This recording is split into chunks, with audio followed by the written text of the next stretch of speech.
Dans cette vidéo, nous allons voir comment calculer dans un triangle rectangle à l'aide du cosinus. Alors nous voilà avec un triangle rectangle DEF, rectangle en E.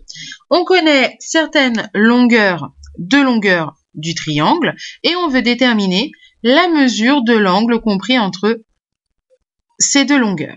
Alors, dans un premier temps, on repère toujours l'hypoténuse, le côté adjacent et le côté opposé à l'angle cherché. Donc ici, le côté opposé, le côté adjacent à l'angle F. Celui qui est toujours facile à repérer, c'est l'hypoténuse. Ensuite, on repère le côté adjacent à F, c'est l'autre côté de F, et le côté opposé, c'est celui qui est en face. On utilise la formule du cosinus. On n'oublie pas d'écrire dans le triangle DEF rectangle en E.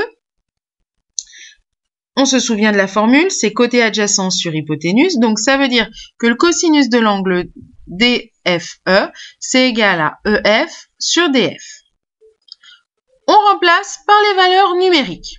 Cosinus DFE, c'est égal à 5 sur 8. Et là, on va utiliser encore la calculatrice, mais on va plus utiliser la touche cosinus, on va utiliser la touche arc cosinus sur la calculatrice que j'ai représentée, et parfois, c'est aussi la touche cosinus moins 1.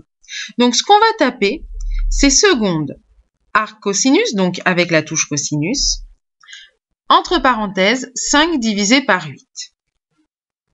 Et on trouve une valeur encore avec plein de chiffres après la virgule, et on va donner une valeur approchée, en général au degré près, donc on trouve que c'est environ 51 degrés.